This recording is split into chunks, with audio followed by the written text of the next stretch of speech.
Vous êtes branchés sur Radio Rectangle et ceci est la 37e livraison de Liberation Frequency Thema.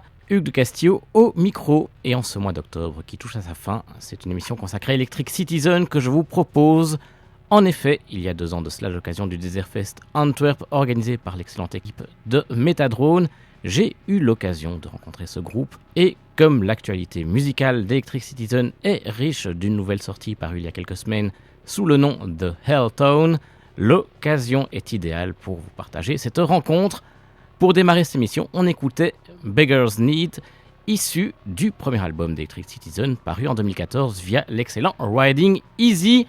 Rentrons tout de suite dans le vif du sujet avec la première question, à savoir petite présentation du groupe.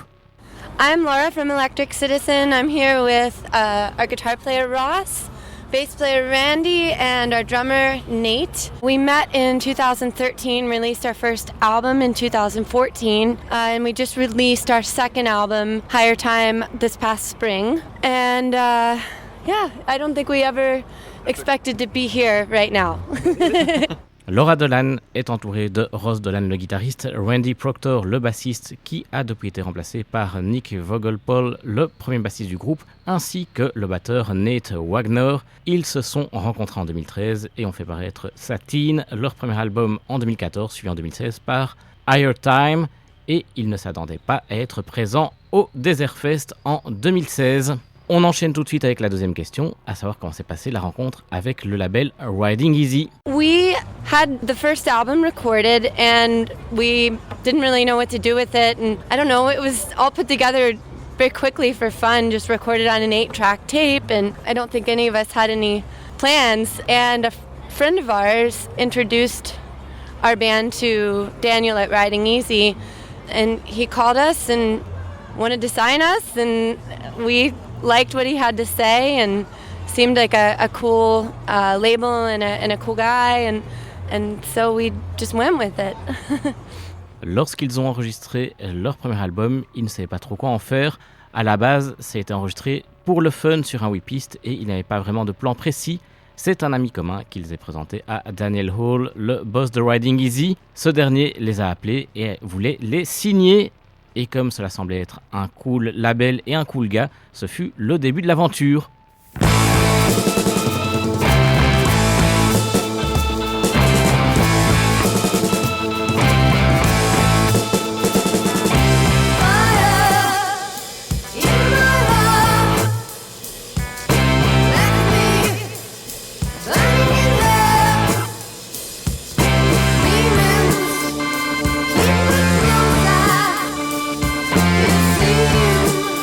There's no way out.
Running in Hell est issu de Sateen, le premier effort du groupe.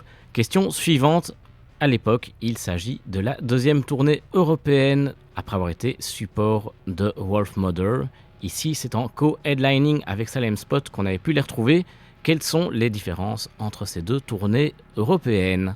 Well, so when we went on tour with Wolfmother in the spring, that was for 6 weeks, and we were playing to 4,000 to 5,000 people a night. It gets higher and higher. It was more like 2,000 to 3,000. Yeah. It's 10,000? I don't know where 5,000 comes from. So, but it was really big shows, and obviously most people that were there to see Wolfmother, but we were playing to really big crowds and really big stages. 99% of people were there. And then of course we returned for this first headlining tour, and it's very small club shows, so that's a completely different thing for us, but at the same time, in a way, it's kind of neat to see, everyone that's there is actually there for your band. And so there's a stronger connection, I think, between the people that are in the audience and us. And it's been a lot of fun. I think we definitely have a long way to go here. We don't have that much of a presence in Europe yet. So we realize that that's going to take a few times coming back and going broke before we actually have big audiences, but that's part of it, and that's we're just doing what we want to do out here. So. Lorsqu'au printemps 2016, ils étaient en support de Wolfmother pour 6 semaines, ils jouaient tous les soirs devant 4 à 5 000 personnes, nombre variable au fil de la durée du concert. C'était de gros shows, mais évidemment les gens étaient là plutôt pour voir Wolfmother. Ils jouaient devant de grandes foules dont 99% étaient présents pour la tête d'affiche. Et là, en octobre 2016, ils étaient de retour en Europe pour une tournée en co-headliner avec Salem Spot. Des concerts en club, c'est différent pour eux, mais dans un sens plutôt sympa parce qu'on voit les gens qui sont vraiment là pour le groupe et la connexion avec le public est d'autant plus forte, ce qui est encore plus fun. D'autre part, ils sont au courant qu'ils ne seront pas connus en Europe et qu'il va falloir quelques tournées d'où ils reviendront fauchés avant d'avoir un public plus nombreux, mais cela fait partie du jeu et ils vont faire ce qu'il faut pour.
Dernier extrait du premier album avec Light Year Beyond.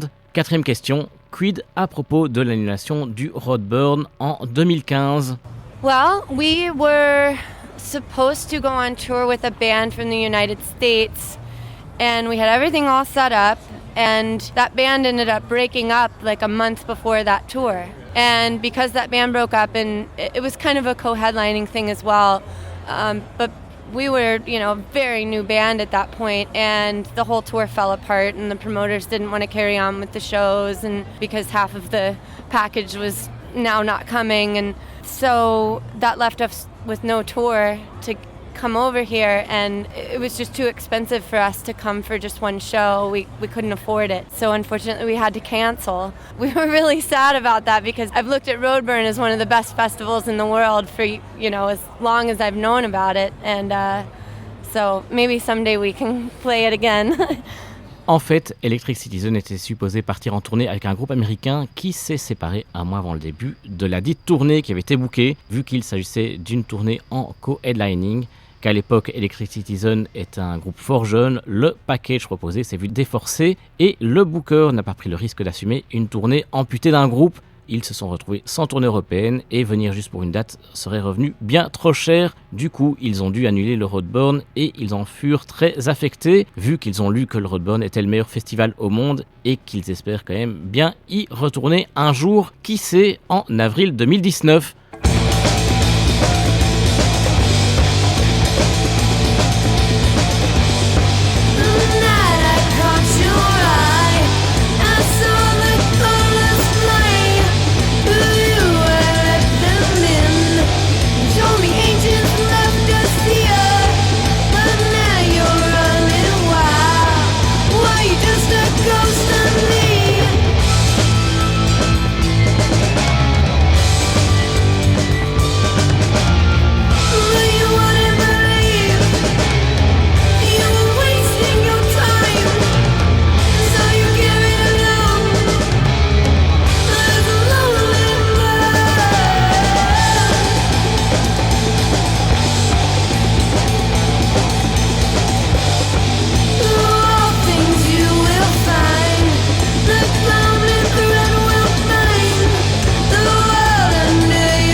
En 2016, le groupe faisait paraître Higher Time, dont est extrait ce Ghost of Me.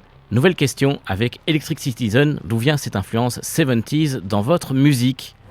It probably started with Pentagram, and then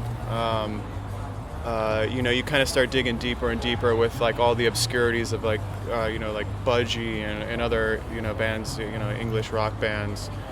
And then that kind of music just becomes fun to play, like writing riffs and stuff like that. It's fun, and so it just stems off from basically Pentagram, and then your more obvious ones like Black Sabbath and stuff like that. But we still try to throw in like the sounds of like the Stooges and the MC5, more American style, where there's a lot of attitude and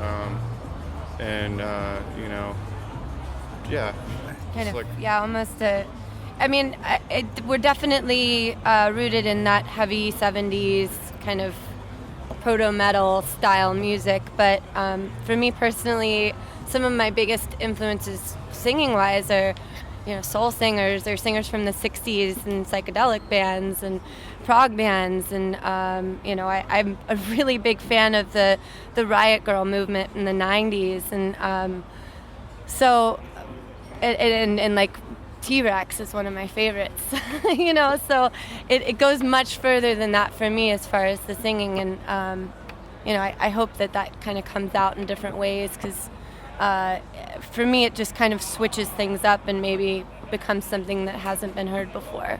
Cela a commencé avec Pentagram, puis forcément tu creuses de plus en plus profond et tu découvres des groupes obscurs. Cette musique est fun à jouer, écrire des riffs, ce genre de choses. Puis en plus de Pentagram, tu écoutes des groupes évidents comme Black Sabbath et tu t'intéresses de plus en plus au son de groupes comme les Stooges, le MC5, des trucs plus américains. Évidemment, ils ont été nourris par toute la scène heavy 70s, proto-metal. En ce qui concerne Laura Dolan, la chanteuse, forcément, les chanteuses soul, les chanteuses 60s, les chanteuses psychédéliques et prog ont été une grande influence, mais c'est aussi une grande fan de toute la scène Riot Girl des 90s.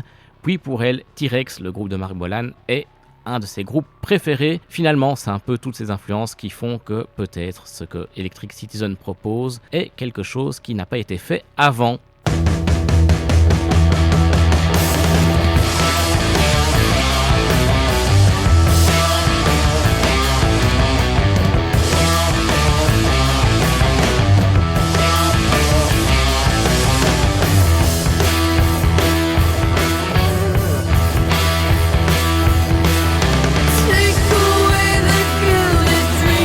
Every man never loves me. Do you see what my eyes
Golden Mean figure aussi sur le deuxième effort du groupe. Question suivante, le processus d'enregistrement est-il différent entre les deux premiers albums du groupe, sachant qu'à l'époque je trouvais que le second sonnait quand même beaucoup plus heavy que le premier. I think our writing formula is pretty much the same. Ross usually brings the band a base of a song, and for that album I wrote all the material, and for the first album I wrote all the material. But for this third album that we're working on, I'm trying to bring more of just the bass line so we can all kind of get in on it and have our own little parts so we can feel more together as a group. Where I was kind of left alone to, I don't know if any of the other guys maybe had the time to, or maybe didn't want to write as much, but so I was just kind of left it up all to me to do. So this time I'm more excited that it can be more of a just a groupy kind of thing, versus, where I bring more of a bass line and we can be like, hey, maybe Randy here has a riff that goes along with, maybe it's like a great bridge or something, and Randy came up with it versus me just having to do it all myself. So it's kind of refreshing in a way to have people more into it, and I don't have to be the coach or the dad of the band, and so it's really nice.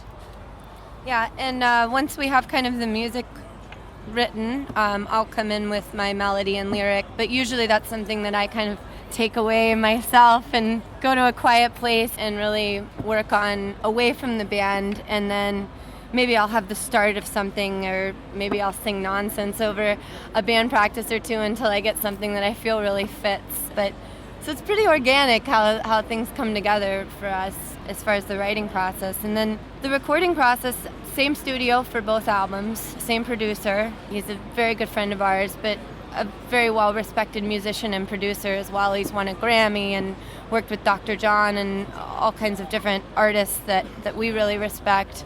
Dan Auerbach from the Black Keys, and so a lot of it was the same, but the big difference was for the first album we recorded just 8 tracks and everything was mixed direct on a board, so it was very stripped down. I mean, we had no money when we recorded that album, we had no expectations, so it's a very stripped down basic kind of recording style. But for the second one we still recorded on the same tape machine, but we dumped the tracks so that we could layer more and more. So that kind of resulted in a fuller sound.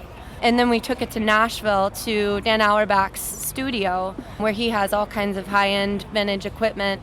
And we used his sound engineer to mix the album. So it's a bigger, fatter sound because of that. And I think that was intentional. But we didn't want to take away that kind of vintage tape, sound that we really we just wanted to make it bigger, so. Leur processus d'écriture était assez similaire pour les deux premiers albums. Ross a tout écrit, alors que pour le troisième, il est plus venu avec les bases de morceaux afin d'avoir un processus créatif commun où il y a plus d'échanges d'idées entre lui et Randy, par exemple à propos d'un riff ou d'un bridge. Pour Ross, c'est plus rafraîchissant de travailler de cette manière et ne pas être comme le coach ou le père du groupe. Une fois que la musique est écrite, Laura vient avec ses mélodies de chant et ses textes, mais c'est quelque chose qu'elle peut faire par elle-même au calme, loin du groupe. Parfois, elle a le début de quelque chose, parfois elle se laisse imprégner par les répétitions. C'est un processus assez organique pour eux, cette méthode de composition.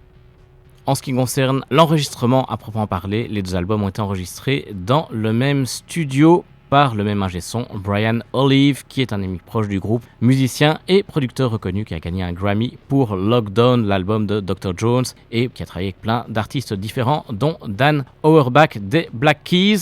Donc les conditions étaient assez similaires, mais la grande différence, c'est que pour le premier album, ça a été enregistré sur un 8-pistes et mixé directement sur la table de mixage, qui est très brute. Il n'avait à l'époque pas d'argent pour enregistrer l'album et aucune attente à ce propos. Pour le second album, ils ont utilisé le même matériel, mais ont rajouté des couches en vidant des pistes au fur et à mesure. Puis ils ont donné toutes ces pistes à Dan Auerbach, qui possède un studio à Nashville, studio équipé d'un matériel de mixage qui a permis de rendre tout cela plus épais. Le but de la manœuvre était de garder le côté vintage du son analogique, mais de le rendre juste plus heavy.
Two-Hearted Woman clôt Higher Time.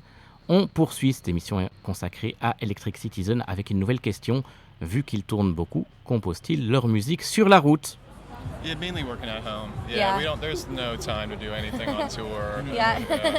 You have this false sense of free time before you go on tour. You think you're going to have all of this time to see sights and write music and do all these things, and then you end up getting out here and it's drive to the next place, sound check, play a show, go to bed, repeat, So for us, I think it really works better when we're just at home and we're able to just have a lot of practices every week.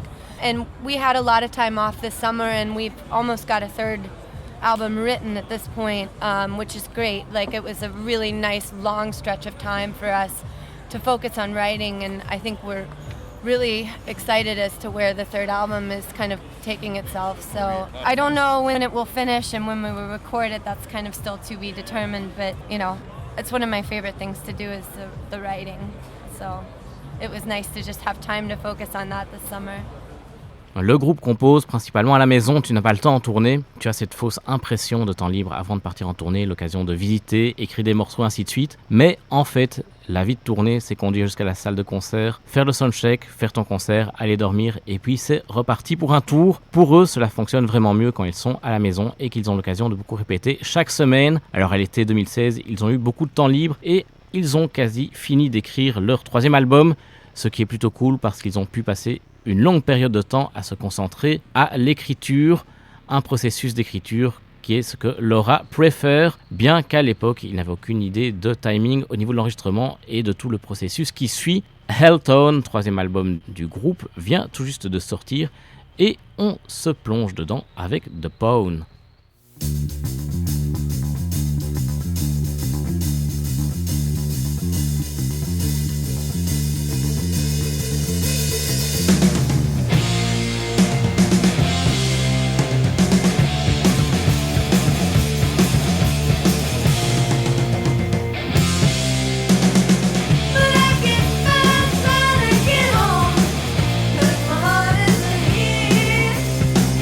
Everybody want a piece of land.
Nouvelle question aux membres d'Electric Citizen, bien que ce soit principalement Laura Dolan qui réponde. Cincinati est-elle une ville musicale? Well, it is cited as one of the birthplaces of rock and roll because of King's Records, which is James Brown, along with a lot of other great artists. They call hillbilly music. Yeah, the kind of. But in the grand scheme of things, it's a fairly small town with a fairly small music scene. There's a lot of great bands that have come out of there that we really respect, like the Buffalo Killers, if you've ever heard of them. They're one of my favorite bands, and that's not just because they're from our city. They're just a phenomenal band that's been around 10 or so years, and I recommend everyone check them out. And the Greenhorns is another band that was around in that kind of like garage rock scene when like the White Stripes were coming up, and they came out of Cincinnati, and again, a band we really admire. But for the most part, I think what's going on there now is more of kind of a garage punk thing, which is also cool. A lot of cool girl bands, but not really any bands that sound like us. So we're kind of the outcast of our city for sure. They never really know where to put us in the musical word categories or the festivals. We're just kind of the odd stepchild. Then just rock the next year, right? Yeah. So. But that's okay, there's a lot of good musicians, and I think that drives us to work hard. Cincinnati est un peu le berceau du rock'n'roll, vu que le label King Records a été fondé dans cette ville de l'Ohio, label qui a sorti entre autres James Brown, mais après cela reste une petite ville avec une petite scène musicale. Il y a plein de groupes qui sont issus de Cincinnati, qu'ils respectent, tels que les Buffalo Killers, qui sont l'un des groupes favoris de Laura, et pas juste parce qu'ils sont originaires de Cincinnati, ils sont phénoménaux et ils sont là depuis plusieurs années. Il y a aussi The Greenhorns, qui est un groupe qu'ils admirent beaucoup et qui vient de la scène garage. Ils ont émergé en même temps que les White Stripes. Maintenant, il y a beaucoup plus des groupes garage et punk, et puis aussi des groupes de filles, mais aucun groupe ne joue comme eux, Electric Citizen, qui sont en quelque sorte les parias de leur ville. Ils sont toujours difficiles à classer et à placer sur des concerts, mais le plus important, c'est qu'il y ait plein de bons musiciens dans cette ville, et cela les motive à se dépasser.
Après avoir écouté Get It des Buffalo Killers, groupe actif depuis 2006 mené par les frères Andrew et Zachary Gabbard, dont le 6e album studio Alive and Well in Ohio est paru en 2017, on se plongeait avec ce It Returns dans l'album Saved Souls paru en 2005, 4e effort studio de The Green Horse, trio composé de Craig Fox, Patrick Keeler et Jack Lawrence. La section rythmique de ce trio est connue pour faire partie du line-up de The Raconteurs en compagnie de Jack White des White Stripes. Avant-dernière question de cette entrevue avec Electric Citizen, comment Laura écrit-elle les paroles des morceaux du groupe? You know, for me, the inspiration behind the lyrics comes from a lot of different things. I always joke that I really can't write about relationships because Ross and I have been together so long in a happy relationship that if I wrote about that, it would be really cheesy, happy music. So I have to look outside of that and, you know, what's going on in the world that bothers me, or what's happening to a certain group of people or the environment that bothers me and inspires me to write, or something that maybe happened in my life at one point that was hard for me to overcome and how I found strength through that. And so they're really kind of all over the place. It's, you know, whatever. A lot of times I'll kind of just start singing at band practice.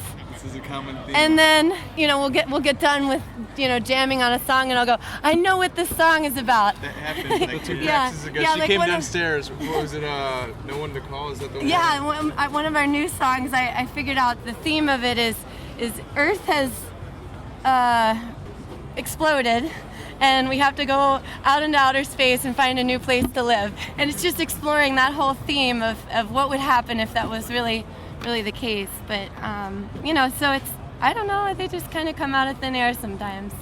Pour elle, l'inspiration concernant ses paroles vient de plusieurs choses différentes. Elle en rigole, mais elle ne peut pas vraiment écrire à propos des relations, vu qu'elle et Ross vivent une relation heureuse depuis des années et que ce serait limite une musique joyeuse et ringarde. Elle va plutôt chercher dans ce qui l'entoure, ce qui se passe dans le monde, ce qui la dérange, mais parfois aussi ce qui peut se passer dans sa vie, des épreuves qu'elle peut avoir du mal à surmonter et comment elle trouve la force de passer au travers. Comme évoqué avant, cela peut aussi commencer en répétition. Elle chante par-dessus la jam et puis annonce « Je connais le sujet de cette chanson », puis elle donne des phrases comme « La Terre a explosé »,« Nous devons traverser l'espace et trouver une nouvelle planète où vivre ».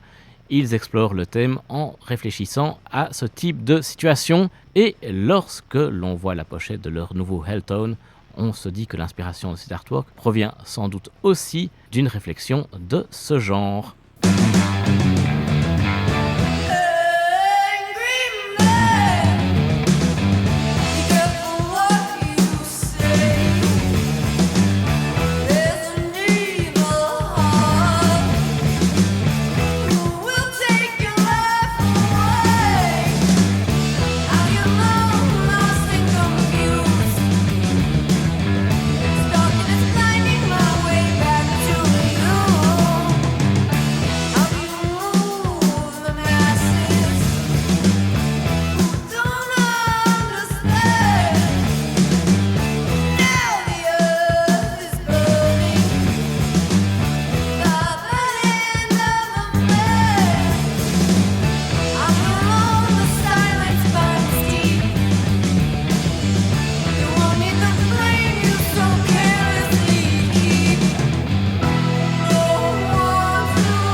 New Earth que l'on vient d'écouter est sans doute la chanson dont parlait Laura, un morceau extrait d'Helltown, le troisième effort d'Electric Citizen qui vient tout juste de paraître via Riding Easy. La dernière question, comment gère-t-il les artworks du groupe? So the Riding Easy is pretty instrumental in the artwork, and like the first one, he connected us with Neil Krug, who's an incredible photographer that we really respect, and we felt very lucky to have one of his pieces of art as our cover. It was something that he pulled from his archive and gave to us. Everyone thinks it's me on the cover, but it is not me. I think it's his wife, actually, but it's a photograph that he had taken and gifted to us at a very small price. And then for the second one, that was a photo shoot that we had done in Los Angeles when we were out there playing a show. And Riding Easy directed the artwork for that one, and so yeah, they have a pretty strong vision for kind of how they want things coming off of their label to look, and we trust them, and so that's kind of how it goes. Riding Easy joue un grand rôle dans les artworks d'Electric Citizen. Pour leur premier album Sateen, Daniel Hall les a mis en contact avec Neil Krug, qui est un photographe que le groupe respecte beaucoup. Ils se sentent très chanceux d'avoir pu avoir une de ces photos comme artwork pour leur album. C'est une photo qu'il a exhumée de ses archives et qu'il leur a donnée. Tout le monde pense que c'est une photo de Laura, mais en fait, c'est plutôt une photo de la femme de Neil Krug.